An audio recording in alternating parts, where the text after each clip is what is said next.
Academic Research Logs. Today I'm smiling from here to here because I'm really excited because I've got Michelle here. Michelle is just an exceptional human being. I don't even know what else to tell you about her. She inspires me quite a lot, and we've been on a research journey for quite a while. And do you want to begin maybe just by giving us a bit of background about yourself? Absolutely. Thank you so much for having me. So I'm Michelle Freeling, and I am a associate lecturer at Flinders University. I'm in a teaching and research position, and I'm about to finish up my PhD, which I have been doing for 6 years now. So yes, getting towards the end of it. I'm also involved in a few other research projects. I teach as well. I own a small business, and I have almost three children. So that's a little bit about me. Let me tell you, I don't know how she does it. She's an entrepreneur as well, in the middle of a PhD. A very thriving business she's got, and for a great course as well. It's just amazing. I'm gonna put a link down just for if anyone wants to. You don't even want to miss it. Just the link to the shop will be down. Make sure you go in and shop. There's so many great products. Okay, so let's get into what we've got today. What we've got today in store today is we're talking about support, isn't it? Yeah. Doing a PhD, and where is the place of support when you're doing a PhD? We're going to be looking at different stages, isn't it? So we're looking at maybe the beginning, middle, and the ending, with different examples from our own experiences as well, of some of the things that we found useful for us through our PhD. I'm going to let you start and just take the floor. So however you want to begin. So I think people get into a PhD via a lot of different pathways. It could be that they found a research team that they want to join. They've found a project from working, clinically, for example, or in an industry that they want to create change about. Or, they want an academic career, perhaps. So I think people get into it a lot of different ways, and the support that people need will vary greatly depending on how that happened. So from a first year perspective, the first year I found the most confusing. There was so much turmoil, there was back and forth, there was looking for supervisors, there was how am I going to fit this into my life? So I think in the first year, obviously the first step is finding some really good supervisors. I think there's a lot of information online about how to do that, but I always suggest going for the the interview approach, making a short list of the leaders in that research field and going from there. I also think that surrounding yourself with academic support and personal support, so there's the two main, you do think that as well? No, absolutely. I think that personal support is really important, just as much as the professional support, isn't it? So from a professional perspective, I tend to suggest creating a Twitter account and a ResearchGate profile. And following the leaders in that field or the leaders surrounding your field is going to be really valuable, because you're sort of immersing yourself in that research space from the start. And then obviously finding some academic support, whether that's sort of informal mentors, an adjunct supervisor perhaps from another country that's doing similar work. I found that really useful. Is there anything else you'd add to the academic side? The academic side, I think colleagues as well. Even though we've got the people who are the professional aspect, which is fantastic. The people that for me and you, we started this journey almost the same time as well. And I think being in that boat together, I think was a good thing as well. Just having that collegial support, I think was fantastic, wasn't it? And I think if you can get a space in a research suite or a PhD suite on campus, that's really helpful. But if you're doing it from a distance, joining some sort of Facebook support group. There was a great one called PhD Parents and Early Career Researchers, which I found really useful. It's people that have kids and that are doing a PhD from all over the world. Very common themes emerge, obviously, in the discussions. So I found that really useful too. And obviously in your personal life, there'll be those key people that will keep going, help you keep going, and also be there to listen to you venting, which is really important. That's important, isn't it? I think I feel sorry for the PhD husbands sometimes. PhD husbands, yes. Because they deserve mentions. Absolutely. I was telling someone the other day, I said, even though the certificate has our names on it as the main person, I feel like we cheated a lot of other people. We are the personal sort of people that we're talking about, who I feel like their names should almost be in fine print somewhere under there, where they say, oh, you know, this is the people that made it happen. Absolutely. And even, you know, I've read a lot about how a PhD doesn't happen in a vacuum.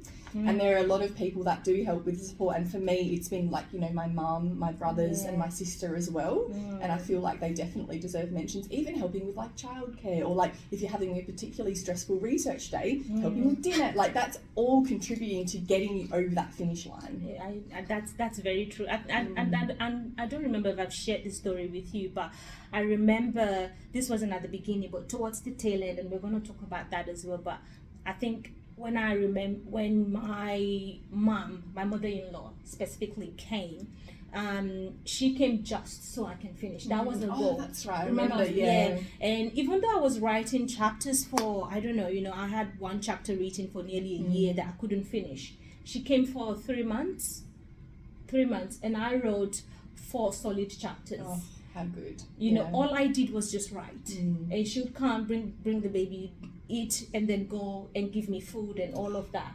And because she's creating that space to allow you to do that. Isn't it? And I think that's amazing. Well, like I said, the support that family has for us, it's just amazing. My mom, my brothers, all of this as well. No, absolutely. But I think there are a lot of people that aren't as fortunate as we are to have big families as well. So I think a lot of the tips I would say is maybe put aside some money and outsource a few of these things. So can you get a meal delivery service to help you in those really intense writing phases? Can you get, you know, an extra childcare day or 2 if that's something that would be useful? And then I think, you know, having good time management in that time is going to be the other thing that helps get you over the line. I think we've got time management on our list of things to talk about, so definitely stay tuned. We're going to be having, actually these sessions we're trying to make a Michelle and Tommy sessions, so you'll probably see us often just coming on and just giving some tips about our experiences and our journey and what we found useful. So time management is on our little list. Yeah. Should we move on to the middle year? Part, yes. Or the middle sort of 2 years if you're doing it part-time like myself. So I think that once you sort of get over the nailing down of the research project, the methods, perhaps maybe writing a literature review or 2, you get into the data collection, the real sort of nitty-gritty of what you're doing. And I think that has its own challenges, because there are a lot of things that affect data collection that you can't control. Yeah. So firstly, my suggestion would be to have a sense of humour. Yeah, well, particularly if you're collecting data during COVID like we did. I mean, I take my hats off to you. I cannot imagine the disruption. That would have caused. It was interesting, but I think we're making really adaptable researchers if you've done a PhD during COVID, because you just have to pivot and you have to keep going and you have to figure out ways to solve it. But, you know, in terms of support, your supervisors, I think, are the key people at this point. And other people that are, you know, forerunners in terms of research in that space that you're doing as well. And also during that second stage, which is the heavy work, I found, for me, my faith was another thing that was important. And I think for other people, it could be spirituality. It could be maybe, it could be something that's higher than them that they hold on to. And for me, that faith came in terms of self-talk about, you know, just those Bible verses about I can do all things, you know, through Christ who strengthens me. It's about, you know, all of those sort of things were things that really encouraging. So for me, I think faith as well was another thing. So I think everyone will find what works for them. You know, it might be just maybe meditation for other people, it could be, but I think for me, that support came from my faith. Absolutely. And I think knowing, in terms of self-care as well, what can you do to take care of yourself? So whether that's exercise, whether that's, you know, whatever, like a team sport, or are you doing yoga, are you meditating like you said before, are you journaling? And remember that PhD students get 4 weeks off a year, so you need to be taking leave regularly. Absolutely. Well, I'm I know, we're so guilty of not listening to our own advice. The so-called leaves is still horrible, still tapping away and working. I know. But it is important. Or even a day to have a break and, you know, treat yourself to like a massage or something, you know. I think scheduling those in ahead of time and sticking to them is really important. Absolutely. And I think sometimes as well, in terms of, I was going to talk about maintaining relationships in PhD as a support, because I think sometimes we can get into, this is my research, I'm on the computer 8 hours a day doing this, and there's really no other influence. Sometimes we forget, and I think we forget that PhD is just that part of all of our lives. Absolutely. And if we don't keep our relationships and stay in touch with people for support, when the PhD finishes, I think sometimes a lot of people might get lost because they've lost all of the support or all of the personal relationships. So I think in all of this, it's important to also keep your relationships with people. I think that's one thing from me that I've always tried to do, just regardless of how tough things are. Just reaching out to people and making sure that I stay in touch with them. Absolutely. And those relationships will give you energy and give you hope and give you motivation to keep going. And also reaching out to other PhD students, because chances are someone's felt what you're feeling before, and having someone respond to that and go, yep, that's really normal. This is what worked for me. It will pass. Putting it in perspective has been one of the most, you know, valuable things, for me. Absolutely. Yeah. That's really good. So if we move on to the last phase, which is probably tail end, and I think you are at that tail end. Right in there at the moment. You're in. It's like you've swum too far into the ocean. That's you right. can't go back. The only way is swimming forward. So I think this one is one that I probably want you to maybe talk about a bit depth as well. What do you think in terms of support at this stage? So just to give you a bit of context, I'm doing my final write-up at the moment. I've done my final thesis presentation. That's all been done. That's really so now I've got a couple of chapters to write and then a big sort of edit and then submit. And I'm really tired. Yeah. I'm really overwhelmed. Amen. I feel like, will this ever end? Will I ever get my PhD? Everyone keeps asking, when are you going to be finished? And I'm like, leave me alone. Big question. I'm getting there. Trust me. I know what it feels like. So for me, scheduling at the moment is particularly important. Communicating with my husband and my mum and my close friends about where I'm up to. I feel that keeps me accountable. They're really interested as well, and they want to help me get through.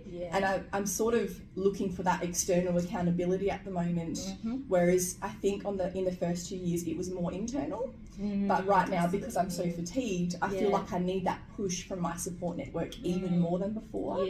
And you know, particularly having an outlet for those sort of ragey, frustrated feelings is really important, which for me is exercise, and I play on a netball team, and that's been really helpful. So at the moment, that is my two biggest tips, but also I think having a reward at the end of a chunk of work has been really helpful. So whether or not I treat myself to something, or I have like my favourite snack, or you know, whatever that reward is, everyone likes different things. That has been the biggest tip to get me writing those big important chunks of work. That's good. And I think what I find interesting in what you said was the support came internal, isn't it, initially? And I think that's one thing that everyone has to maybe think about as well. You have to have that degree of, you know, being able to push yourself as well. You have to self-motivate sometimes and be self-supportive to an extent. But then when you now say it's become external, now it's not just about you anymore, because there's all these people that are just as involved as you are, and they're motivated, and you don't want to disappoint them either. So, and you know, even my participants, I don't want to disappoint them. I want to get my thesis finished to let my participants' voices and the amazing time they've volunteered for my quant and qual data. I want them to be able to, you know, be published and to hopefully create some sort of change, which is the whole why we do PhDs in the first place. That's there's a whole list of people that I don't want to disappoint, which is really helpful for getting me through. Absolutely. I've had the privilege of listening to your final review, and there's no disappointment. It's an amazing work. So kind. And honestly, it is an amazing work, and it's just amazing what you're doing in an area that's really not there isn't a lot that's been carved in that area. Yeah. So no, I think that's really amazing. I'm so glad that I had some advice at the start of my journey to say, choose something that gives you that fire in your belly, and that's going to see you through. And without choosing a project that I was so passionate about and so, as a nurse, so personally invested in, I would not have gotten to where I am. No, that's very true, isn't it? Yeah. So I think we've sort of, spoken about all of the different stages, but I think in summary, is that one thing that you would summarize in terms of support? What's one last word that you've got in terms of thinking about support? I think before you start, know what motivates you, and know what support is useful for you, because it's going to look different for everyone. Don't take the word of someone that's done a PhD before or a supervisor. You need to really reflect on your personality and your motivation, and then perhaps write a little list or something like that about who you lean on, what you can do to help yourself through those really difficult times. So I think knowing yourself is the first step. Thank you very much. I think you've really given us some good tips, and I hope everyone who's listening as well will be able to take from our journeys and some of the things that we've shared. And I think for me, again, it's relationships, isn't it? It's a journey that we need that support, isn't it? And it's hard to just think, I'm just going to forge on and do it on my own. We still need that support. Absolutely. So thank you very much, Michelle, for taking the time to come. Thanks for having me. Hopefully we'll get back together again and be able to share some more information with people, and I'm sure it would be useful for other people. And if there's any questions, just pop them in the comments and we'll jump on and answer as well and get back to you. Yes, please do. So if there's something that you want to hear more about, please remember, subscribe and like, and I've got links below for Michelle's shop to amazing candles. Please come back again, and we'll be here to keep talking about experiences in research and academics as well. So thank you very much. We'll see you again. Bye.